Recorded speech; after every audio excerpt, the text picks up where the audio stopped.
Assalamualaikum warahmatullahi wabarakatuh. Selamat malam dari Jepang. Selamat pagi, selamat siang, dan selamat sore untuk semua teman-teman yang ada di seluruh dunia.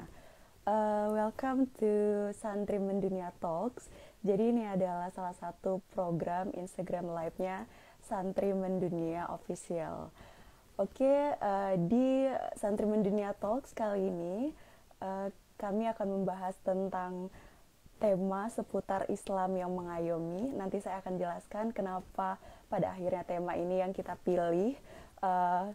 Salah satunya adalah karena kita ingin memperingati Hari Santri Mendunia yang jatuh pada tanggal 22 Oktober setiap tahunnya. Well, sebelum saya mengundang bintang tamu narasumber kita pada malam hari ini, izinkan saya memperkenalkan ke kalian semua. Jadi Santri Mendunia itu punya jargon, dan jargonnya itu simple tapi unik menurut saya gitu. Jadi teman-teman, you can do at home karena ini nggak bahaya, so you can do at home with me now. Jadi kalau saya bilang Santri Mendunia, hidup bermakna, sorry kok saya ini ya gini, kalau saya bilang Santri Mendunia, terkoneksi, hidup bermakna, penuh karya. Jadi gitu ya, kita ulangi sekali lagi ya. Jadi kalau saya bilang Santri Mendunia, terkoneksi, hidup bermakna, penuh karya. Jadi gitu. Well, lagi-lagi sebelum saya mengundang narasumber kita pada malam hari ini, izinkan saya dulu mempromosikan atau memperkenalkan acara big eventnya dari Santri Mendunia. Jadi kita punya big event, yaitu konsorsium internasional pertama dari Santri Mendunia, yang akan dilaksanakan pada tanggal 18, 19, dan 20. Dan speakernya juga keren-keren nih semuanya. Saya coba perlihatkan ya ke kalian. Jadi untuk di tanggal 18 Oktober 2020, Konsorsium Internasional 1 Santri Mendunia itu akan diselenggarakan di Mesir pada jam 13.00 sampai 16.00 waktu Indonesia bagian Barat. Dan di sini juga bisa kita lihat sendiri di Instagramnya Konsorsium Internasional Santri Mendunia, poster ini. Di sini ada ketuanya Santri Mendunia, Mas Abdul Aziz, dan juga ada Kiai Haji Yusuf Mansur dan lain sebagainya. Dan juga untuk hari kedua juga ada stafsus presiden langsung gitu ya.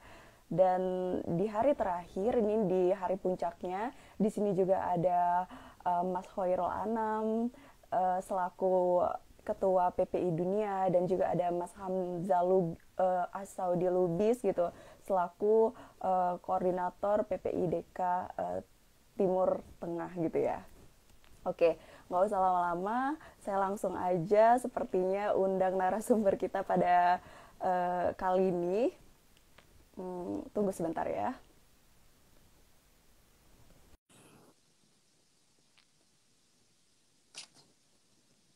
Halo teman-teman semuanya, terima kasih.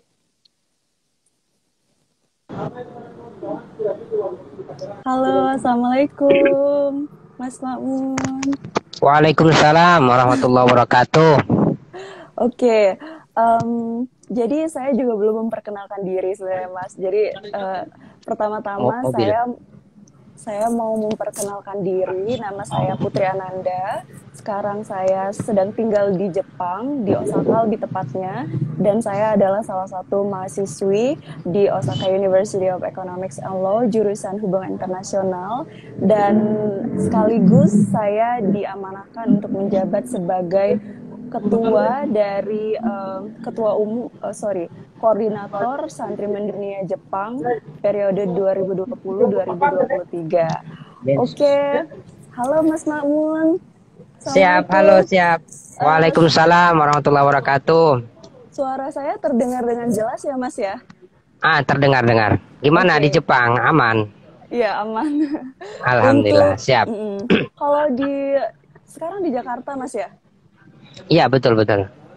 Di Jakarta sendiri bagaimana, Mas, kondisinya? Pandemi Seimbang lah. COVID-19. Pandemi COVID, situasi politik, ekonomi, dan macam-macam lah. Stay safe and stay healthy ya, Mas ya. Oke, Oke, Mas. thank you. Oke. Oke, untuk pertama-tama silakan memperkenalkan diri dulu, Mas. Siapa sih Mas Mamun Rashid ini gitu? Baik, terima kasih. Assalamualaikum warahmatullahi wabarakatuh. Salam kenal, Waalaikumsalam. salam hormat untuk sahabat-sahabat semua.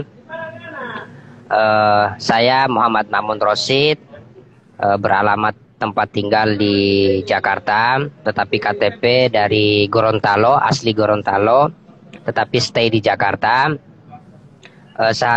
Sehari-hari ya menulis, ya kegiatannya seperti inilah. Malam hari ini yang kita saksikan bersama dengan Mbak Putri. Semoga pada malam hari ini kita bisa sama-sama menimba dan sharing keilmuan. Tentunya apa yang saya bisa sampaikan nanti bisa saja sudah dimiliki oleh sahabat-sahabat semua. Nanti kita bisa saling tukar pikiran, sharing ilmu. Mungkin itu Mbak pengantar. Oke, oke. Sebenarnya Mas Mahmud ini rendah hati ya. Yang saya lihat, I did talk a lot about you, Mas. Jadi FYI, Mas Mamun ini adalah penulis 12 buku ya, Mas. Gini. Dan juga 23 antologi. Wow.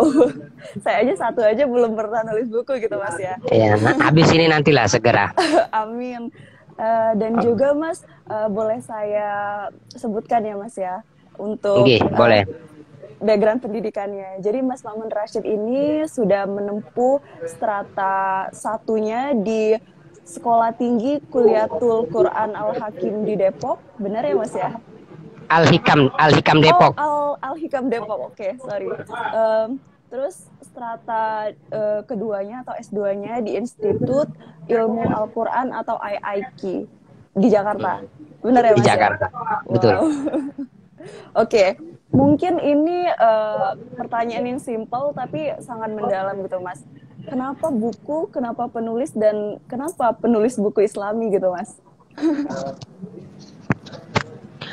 Sebenarnya itu saya selalu mengatakan kepada sahabat-sahabat semua bahwa menulis buku itu bukan terkait kita ingin menjadi seorang yang populer baik di dunia nyata maupun dunia maya, bukan pula terkait dengan bisnis atau ekonomi, karena orang itu kalau sudah menulis salah satu mindset atau problem yang ia terima adalah ketidaktahanan diri di dalam menerima apa yang sifatnya ekonomi. Jadi ada orang itu ingin menulis tapi orientasinya adalah keuangan, dan jangan pula terkait dengan eksistensi pribadi.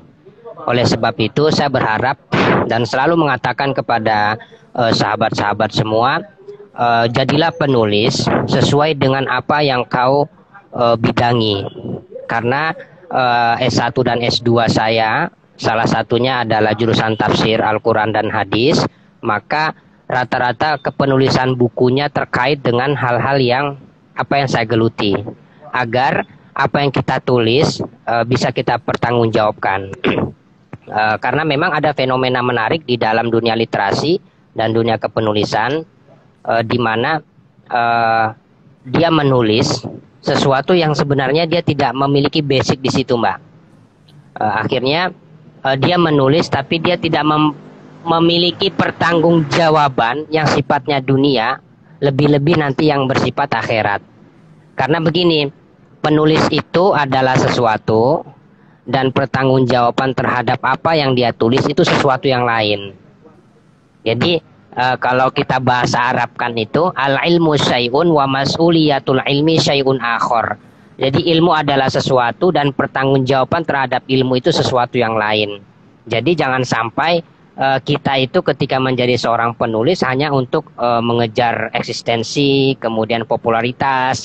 Tetapi kalau kita berjalan apa adanya, kemudian keseimbangan antara duniawi dan ukhrawi kita pegang teguh, insya Allah nanti yang hal-hal yang terkait popularitas, ekonomi dan lain sebagainya itu akan datang dengan sendirinya. Tetapi itu jangan dijadikan sebagai orientasi di dalam kepenulisan atau kehidupan kita.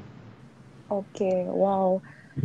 Memang sih Mas, yang saya rasakan sendiri adalah ketika mau menulis itu kita mampu bertanggung jawab nggak gitu atas apa yang sudah kita tulis gitu.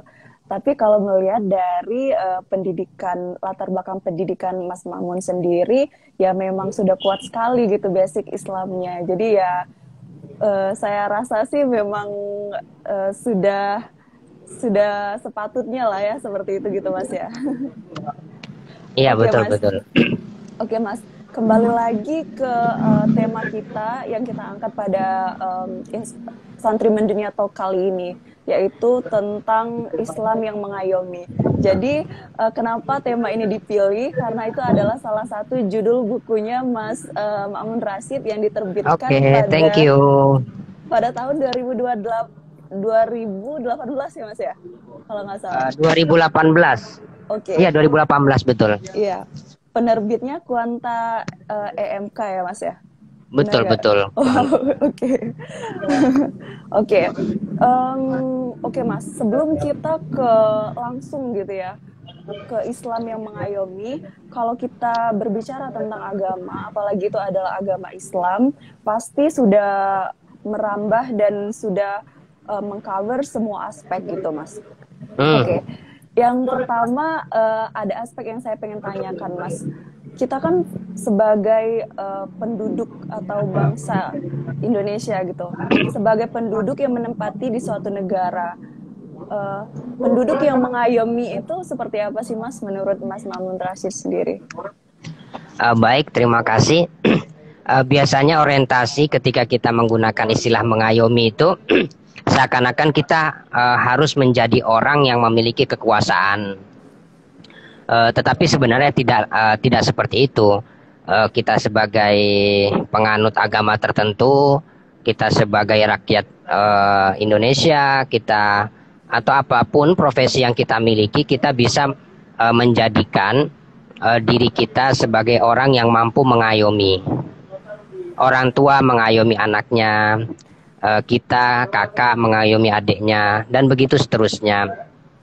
Tetapi istilah mengayomi ini menjadi berat karena di dalamnya itu salah satu sub dari mengayomi itu adalah dia harus di samping keilmuan dia matang dan juga dia bijaksana.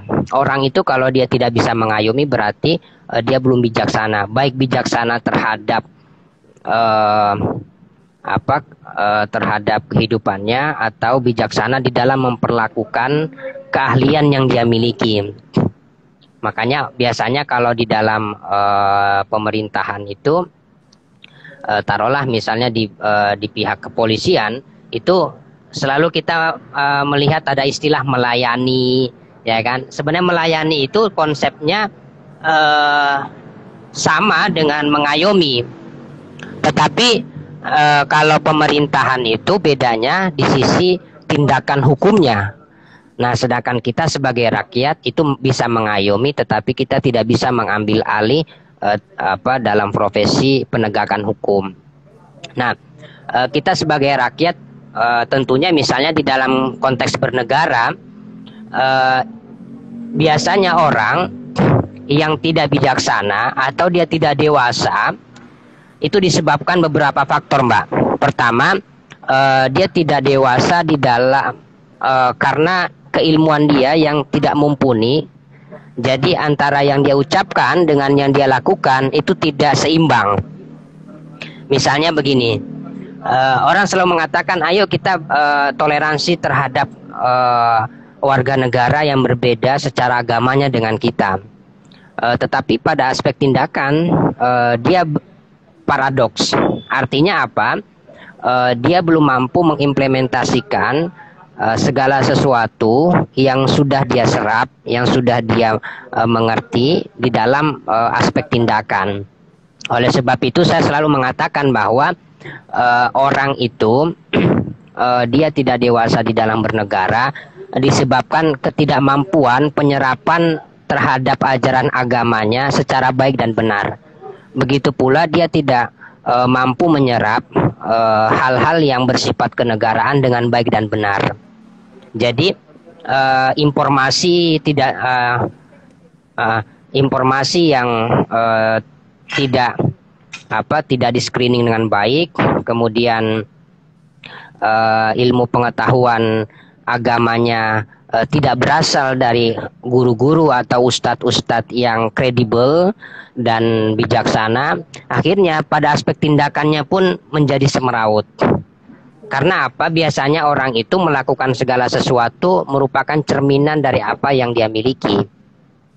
Oleh sebab itu di dalam buku saya itu Islam yang mengayomi itu berkaitan dengan aspek kenegaraan, aspek keagamaan, dan aspek kita sebagai seorang rakyat, sebagai seorang muslim, sebagai seorang santri, bagaimana kita mampu memposisikan diri kita di dalam kehidupan dan sekitar kita. Jadi di dalam bernegara itu seorang itu bisa menjadi seorang yang nasionalis juga religius. Tetapi orang yang belum selesai pemahaman religinya, pemahaman keagamaannya, maka pada aspek tindakan yang bersifat kenegaraan pun akan lemah. Karena dia pasti akan menggunakan paradigma yang dia dapatkan untuk melihat negara ini. Makanya banyak orang yang bernegara tetapi dia tidak bijaksana, kemudian dia juga tidak mampu memilah dan menyerap informasi yang bertebaran di media sosial. Makanya ada istilah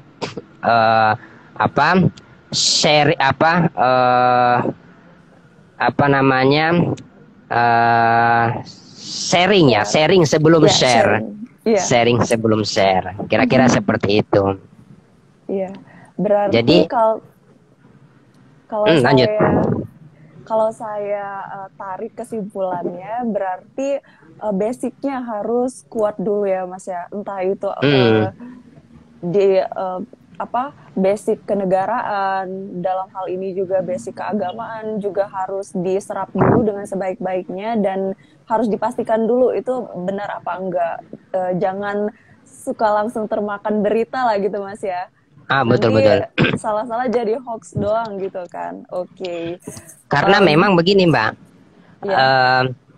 orang itu di dalam beragama terkadang dia tidak mampu memilah mana yang bersifat nilai-nilai yang bersifat kewajiban, mana nilai-nilai yang bersifat fundamental, nilai-nilai yang bersifat implementasi, atau nilai-nilai yang bersifat perlindungan atau pengayoman, atau juga nilai-nilai yang bersifat instruksional. Nah, semerautnya orang di dalam beragama dan juga di dalam melihat negara itu tidak bisa membedakan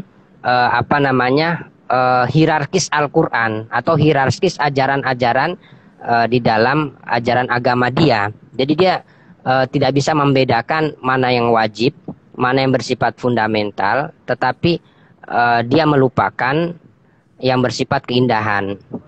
Karena begini, kebaikan itu belum tentu benar. Apa yang kita anggap baik itu belum tentu benar, Mbak. Dan apa yang kita anggap benar itu belum tentu indah.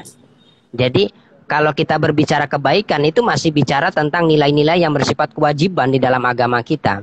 Tetapi kalau berbicara tentang kebenaran itu sudah menggabungkan antara yang bersifat wajib, kemudian fundamental, dasar-dasar kita di dalam beragama, kemudian cara mengayomi orang yang berbeda dengan kita dan lain sebagainya.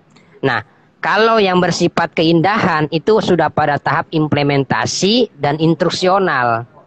Jadi tiga aspek ini di dalam kita menjadi seorang santri, menjadi seorang muslim harus memegang tiga itu.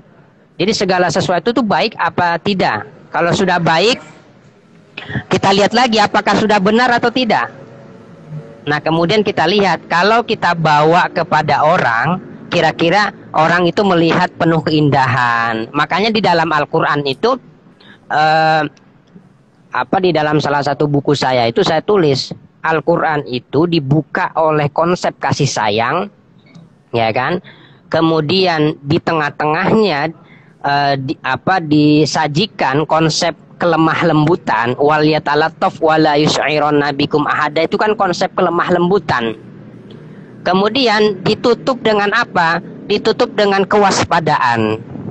Jadi kasih sayang, kelemah lembutan, dan kewaspadaan. Oleh sebab itu ketika Nabi itu menjadi seorang pembawa risalah yang diutus oleh Allah, kemudian dia ditugaskan juga untuk membuat sebuah masyarakat yang masyarakatnya adalah orang yang menjalankan sesuai dengan tingkat penyerapannya. Nah, jadi ketika Nabi itu membuat atau memimpin negara di Madinah, kemudian membuat Mitsaqul Madinah, Nabi berpesan di dalam salah satu diktum atau undang-undang di dalam Piagam Madinah itu, Nabi sudah menegaskan bahwa berlemah lembutlah engkau kepada orang lain, berkasih sayanglah engkau kepada orang lain, kemudian jalin hubungan kekerabatan dengan orang lain. Dalam bidang muamalah dan sosial engkau bisa bersama dengan siapapun, tetapi ingat bahwa di samping engkau bijaksana, di samping engkau sebagai seorang pengayom, jangan lupa bahwa Quran telah memberikan satu panduan, yaitu berupa kewaspadaan. Karena apa? Orang itu kalau sudah waspada berarti tingkatannya lebih tinggi, Mbak. Di bawah waspada itu namanya suuzon. Orang itu kalau suuzon itu dia tidak memberikan kebenaran ada pada orang lain. Tetapi kalau waspada itu dia masih memberikan satu slot bahwa saya bisa benar dan saya bisa salah. Orang itu bisa benar dan orang itu bisa salah. Makanya Nabi itu tidak mengajarkan suuzon, tetapi Nabi mengajarkan sebagaimana instruksi langsung dari Allah untuk selalu waspada. Oke, berarti kuncinya di sini adalah waspada dan tetap harus hati-hati dan cross check dulu ya Mas ya, ini apakah benar, cross apakah check enggak gitu. Oke Mas Mamun Rashid, ini kita sapa dulu nih para penonton yang ada di rumah, karena banyak sekali kayaknya fansnya nih Mas Mamun Rashid, banyak sekali. Di sini juga ada Ketua Umum Santrimen Dunia Pusat. Halo Mas Aziz, semoga masih setia menonton. Dan saya kaget ini banyak banget yang menyapa Mas Mamun Rashid. Kayaknya fansnya Mas Mamun Rashid semua ini. Ini bukan fans saya, ini fans jenengan ini Mbak. Oke. Oke Mas. Wow, tadi saya tanya satu aspek, tapi sepertinya sudah melingkupi semua aspek gitu Mas ya. Saya langsung ke aspek yang selanjutnya Mas. Ini kan kita tergabung di Santrimen Dunia Mas. Saya juga sebagai pengurusnya dan Mas Rashid sebagai mentor Santrimen Dunia sendiri gitu. Menurut siap. Dan sebentar lagi kita akan memperingati tanggal 22 Oktober sebagai Hari Santri Nasional. Jadi menurut Mas Mamun Rashid nih, arti santri itu apa sih Mas sebenarnya? Oke, baik. Jadi begini, orang itu ketika mendengar kata santri, di dalam pikiran dia bahwa santri itu harus orang yang bisa baca kitab kuning, atau orang yang bisa membaca literatur klasik dengan baik dan benar, atau orang yang bisa menghatamkan Al-Quran dan lain sebagainya. Padahal santri itu bisa siapa saja. Santri itu kan istilah lain dari tolabul ilmi, penuntut ilmu. Makanya definisi dari santri adalah orang yang mampu mempertanggungjawabkan terhadap apa yang ia telah pelajari. Jadi misalnya saya baru belajar satu surat di dalam Al-Quran, misalnya Qul huwallahu ahad, maka bagaimana saya mampu mengamalkan, kemudian mengimplementasikan, kemudian mampu membawanya kepada orang dengan baik dan benar. Nah, sebenarnya dia bisa jadi santri. Dan bagi saya santri itu siapapun bisa, karena itu hanya sekedar istilah dari tolabul ilmi. Cuma memang di dalam kebiasaan orang Indonesia itu istilah santri ini hanya dilekatkan kepada orang yang pernah nyantren. Jadi Iya. kalau dia, tapi kan masalahnya begini Mbak, orang itu ketika disebut santri dan dia harus mondok di pesantren, pertanyaan yang berikutnya, harus berapa lama ada di pesantren? Iya. Kan jadi problem lagi. Makanya saya selalu mengatakan santri itu sederhana. Dia tidak mesti pernah menyantren, atau dia tidak harus bisa baca kitab kuning. Kalau bisa itu nilai plus bagi dia. Tetapi yang terpenting, dan itu harus kita tanamkan kepada teman-teman santri mengglobal atau santri mendunia, adalah bahwa apapun keilmuan yang kita miliki, saya misalnya mengambil jurusan tafsir hadis, mbaknya mungkin jurusan teknik industri. Di sini sahabat-sahabat santri mengglobal punya basic ekonomi. Maka bagaimana dari beragam keilmuan yang kita miliki, kita mampu mempertanggungjawabkan. Makanya sederhana Mbak, ada satu pertanyaan saya kepada Mbak. Kira-kira yang membuat rusak hutan itu siapa? Yang membuat rusak hutan rusak hutan kita siapa? ya bisa siapapun, Mas. Itu orang bodoh apa orang pintar? Tergantung, Mas. Misal, misal orang pintar ya bisa saja, kalau misalkan hilap atau apa gitu. Jadi gini, taruhlah kita ambil bahwa mereka itu yang merusak hutan itu kan bukan orang hutan, tetapi orang yang ditugaskan untuk menjaga hutan kan, ya kan? Dan dia adalah orang yang pintar, tetapi tidak semua orang pintar itu orang yang benar. Dan tidak semua orang yang menganggap dirinya benar adalah orang yang mampu mempertanggungjawabkan keilmuannya. Karena antara informasi yang dia terima itu kan tidak mesti menyambung dengan hatinya. Makanya santri itu, apapun profesi kita yang tergabung di santri mengglobal dan sahabat-sahabat pemirsa, bahwa yakinilah yang terpenting dari kita bukan mengejar istilah santri atau tolabul ilmi atau dan lain sebagainya, tetapi bagaimana kita berusaha semaksimal mungkin untuk mempertanggungjawabkan terhadap keilmuan kita. Misalnya begini, kalau paradigmanya seorang santri itu hanya dia yang nyantren di pesantren, saya kasih contoh Mbak. Orang itu mengetahui bahwa di dalam setiap harinya dia punya kewajiban di dalam konteks Ahlus Sunnah wal Jamaah, dia punya konteks di dalam sehari dia harus sholat 5 kali minimal. Iya kan? Tetapi informasi bahwa sehari 5 kali itu kan ilmu kan, keilmuan yang dia terima. Tetapi apakah dia sholat 5 hari sekali atau tidak, itu beda lagi. Itu yang saya bilang, al ilmu itu syai'un wa mas'uliyatul ilmi syai'un akhor. Informasi yang dia terima belum tentu pada tahap implementasinya. Jadi santri itu orang yang dia belajar dan mempertanggungjawabkan apapun bidang yang dia geluti, apapun aspek yang dia ahli, atau apapun yang dia miliki, selama dia mampu mempertanggungjawabkan, sebenarnya dia adalah santri. Oke. Wow. Saya masih amazed banget gini itu, Mas, dengan jawaban-jawabannya. Maksudnya nggak cuma ngomong, tapi memang ada basicnya gitu, kelihatan banget. Oke, Mas, biar kita nggak belajar terus nih, biar yang di rumah juga nggak terlalu serius banget, kita mau promosi lagi nih, Mas, tentang acara besar kita, yaitu acara konsorsium internasional santri mendunia yang pertama yang akan diadakan di Mesir pada tanggal 18 sampai 20 Oktober ini nih, Mas. Jadi besok lusa gitu, Minggu, Senin, dan Selasa. Jam konsorsium 13. Internasional. Ya, konsorsium internasional pertama santri mendunia, Mas.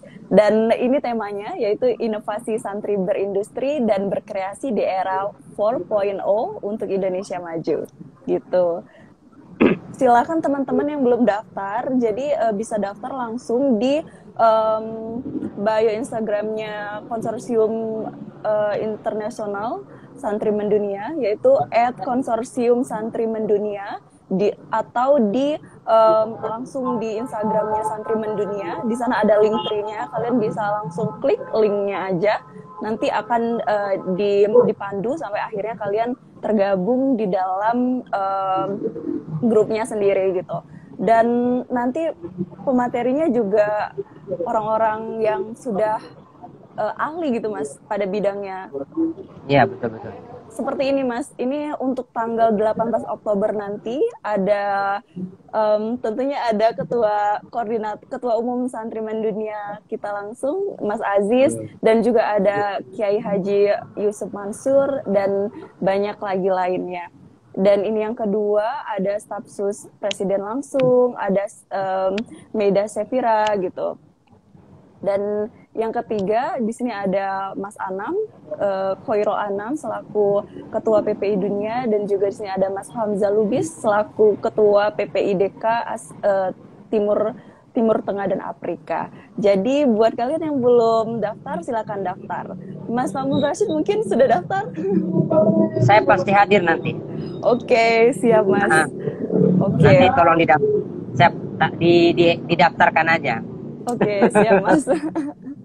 Oke Mas, tentang yang kita sedang bahas pada hari ini Mas, yaitu seputar Islam yang mengayomi. Tadi sudah banyak sekali dijawab oleh Mas Mamun tentang seperti apa sih Islam yang mengayomi itu, dan seperti apa sih memaknai hari santri itu seperti apa, dan santri itu di mata Mas Mamun Rashid seperti apa, sudah kita bahas semua. Ini mungkin ada satu pertanyaan Mas dari teman-teman di chat. Pertanyaannya adalah, memiliki kekuasaan itu yang seperti apa sih Mas? Kekuasaan itu kan dalam konteks tidak mesti berada di pemerintahan. Di dalam keluargaan setiap orang punya kekuasaan. Seorang suami punya kekuasaan untuk menafkah istrinya. Seorang ibu punya kekuasaan untuk mendidik anaknya. Jadi siapapun di antara kita bisa mempraktekkan atau mengaplikasikannya. Karena memang setiap orang itu diciptakan oleh Allah sebagai seorang yang punya tanggungan, baik tanggungan terhadap siapapun. Makanya istilah khalifah itu bukan sekedar di dalam konteks kenegaraan, tetapi di dalam konteks keagamaan, kekeluargaan, sampai hal-hal yang terkecil. Oleh sebab itu, sahabat-sahabat semua, apapun profesi, apapun kekuasaan yang Anda miliki saat ini, lebih-lebih kalau Anda seorang santri, lebih-lebih lagi kalau tergabung di santri global, maka gunakanlah kekuasaan itu dengan sebaik-baiknya dan sebenar-benarnya. Karena bagi kita terkadang orang menganggap apa yang kita lakukan itu tidak baik. Terkadang orang itu menganggap kita melakukan yang baik. Oleh sebab itu seorang santri juga dia harus punya karakter. Di samping dia punya karakter, dia harus punya panduan hidup. Oleh sebab itu saya selalu menekankan kepada siapapun yang merasa bahwa dia seorang santri harus seimbang. Seimbang itu dalam artian apapun profesi Anda, keilmuan apa yang sedang digeluti, kekuasaan apa yang sedang Anda miliki, jangan lupa bahwa di atas segala yang Anda miliki itu ada yang memberinya. Siapa itu? Adalah Allah. Kalau Anda sudah seimbang itu begini Mbak. Kalau saya seorang muslim, maka saya juga punya kewajiban untuk melakukan yang sifatnya ritual keagamaan. Karena apa? Agar di dalam diri kita itu bersih. Jadi begini, ada satu konsep, kebersihan itu melahirkan beragam manfaat. Ya, jadi kebersihan itu akan menjadikan orang besar, akan menjadikan seseorang pemimpin. Jadi kebersihan itu akan melahirkan tanggung jawab.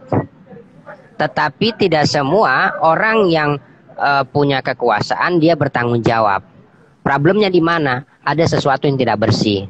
Oleh sebab itu, bagaimanapun kita kondisi kita lebih-lebih di tengah pandemi ini, bahwa dekatkan diri kita juga kepada Sang Maha Penguasa. Kemudian asah keilmuan yang kita miliki agar kita tidak stagnan di dalam kehidupan. Kemudian menjadi seorang santri harus perlebar koneksi, karena sepintar apapun atau sebanyak apapun yang kita telah pelajari, kalau kita tidak memiliki koneksi, maka itu tidak menjadi apa-apa. Karena kalau di tengah kehidupan atau pasca abad 20, kemudian di abad 21, nanti bahkan di abad 22, itu koneksi terkadang lebih penting dari segala-galanya. Benar sekali, Mas. Jadi biasanya ini problem orang-orang yang dia terlalu menekuni suatu bidang keilmuan gitu, Mbak, tetapi dia lupa bahwa ada satu tuntutan yang dia harus lakukan, yaitu koneksi. Ya, benar sekali, Mas. Jadi seorang santri, makanya saya selalu bilang ke teman-teman santri mengglobal itu bahwa bukan seberapa banyak yang Anda miliki, tetapi seberapa bagus Anda mengelola yang Anda miliki itu. Wow. Bukan seberapa bagus yang Anda miliki, tapi seberapa bagus Anda mengelola semua yang Iya, jadi pengelolaan ya, Mas ya. Terus juga menjaga misalnya gini, relasi, saya itu hanya bisa nulis misalnya. Misalnya saya hanya bisa nulis. Bagaimana mengelola kemampuan yang saya miliki agar bisa berdampak baik, berdampak secara ekonomi, berdampak secara politik, berdampak secara apapun. Jadi pada aspek pengelolaan apa yang kita miliki. Jadi jangan terlalu menumpuk. Percuma kita menumpuk informasi setiap hari. Misalnya kita setiap hari memiliki informasi 100, tetapi tidak ada yang bisa kita kelola, maka tidak menjadi apa-apa, dia hanya menjadi informasi saja. Oleh sebab itu, satu keniscayaan untuk sahabat-sahabat semua, atau khususnya di santri mengglobal, itu bukan seberapa banyak informasi yang harus Anda terima, tetapi seberapa bagus Anda mengelola informasi yang sudah Anda punya. Oke, terima kasih, Mas. Oke, sebentar lagi nggak kerasa kita udah mau 1 jam ini, Mas, udah di limit waktunya. Terakhir, Mas, nggak kerasa ya, Mas ya. Oke, terakhir, Mas, saya pun adalah salah satu pengurus Santri Mendunia. Tapi Mas Rashid adalah salah satu mentor Santri Mendunia gitu. Jadi seseorang yang bisa kita bilang menjadi panutan kita di organisasi Santri Mendunia gitu, Mas. Terakhir, Mas, mungkin 2-3 menit gitu, Mas. Tolong beri kami pesan-pesan untuk kami para pengurus Santri Mendunia, Mas. Baik, pesan terakhir saya sebelum kita tutup bersama bahwa mari bergabung dengan Santri Mengglobal. Kami sudah memiliki cabang di berbagai negara. Bahwa yang tergabung tidak mesti Anda seperti saya yang bergelut di dunia keilmuan atau kealquranan, tetapi apapun profesi Anda, selama Anda punya niat yang baik, punya niat untuk membesarkan membesarkan apa yang Anda miliki untuk kepentingan agama dan kepentingan negara, mari bergabung bersama kami. Bahwa sesungguhnya Santri Mengglobal itu adalah salah satu wadah yang mengayomi siapapun. Kita juga tidak sekedar mengayomi, kita mengarahkan, kita juga membina, kita juga menggali. Orang itu terkadang pintar, tetapi dia tidak merasa bahwa dia pintar. Jangan sampai ini paradoks dengan orang yang dia tidak merasa bahwa dia tidak punya apa-apa, tapi merasa punya. Jadi mari kita gabung bersama, kemudian kita gali bersama apa yang kita miliki sebenarnya, kemudian kita koneksikan kita satukan kemampuan yang kita miliki secara terpisah ini untuk membawa santri, membawa pelajar untuk mampu bersaing di kancah internasional. Setuju banget Mas. Wah, terima kasih banyak Mas untuk pesan-pesannya terhadap pengurus santri mendunia. Satu lagi Mas, sudah itu kita akan tutup untuk santri mendunia talk di Instagram live hari ini. Saya mau ajak Mas Ma'mun Rashid untuk memperagakan jargonnya santri mendunia nih Mas. Saya peragakan Oke, dulu, siap. nanti kita bisa sama-sama. Jadi kalau saya bilang santri mendunia, terkoneksi, hidup bermakna, penuh karya. Siap Mas? Oke, siap, siap. Gini Mas, oke. Santri mendunia, Santri mendunia, terkoneksi, terkoneksi, hidup bermakna, hidup bermakna, penuh karya. penuh karya. Oke, terima kasih banyak teman-teman, terima kasih banyak Mas Ma'mun Rashid. Tidak terasa kita sudah sampai di penghujung acara. Tolong saksikan lagi untuk Santri Mendunia Talks yang selanjutnya di akun resminya Santri Mendunia, yaitu @santrimendunia official. Dan jangan lupa juga untuk follow akunnya Konsorsium Internasional Santri Mendunia di @konsorsium Santri Mendunia. Terima kasih banyak sudah menonton semuanya. Maaf tidak bisa kami sapa satu persatu. Terima kasih banyak. Terima kasih banyak sudah bergabung. Sampai jumpa di acara selanjutnya. Santri Mendunia, terkoneksi, hidup bermakna, penuh karya. Oke, terima kasih banyak Mas Ma'mun Rashid. Terima kasih banyak. Oke. Terima kasih Mas. Oke, sami-sami. Assalamualaikum warahmatullahi wabarakatuh. Waalaikumsalam warahmatullahi wabarakatuh.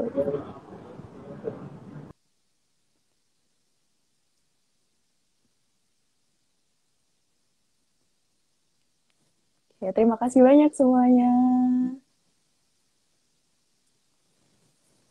Saya izin end live-nya ya. Terima kasih.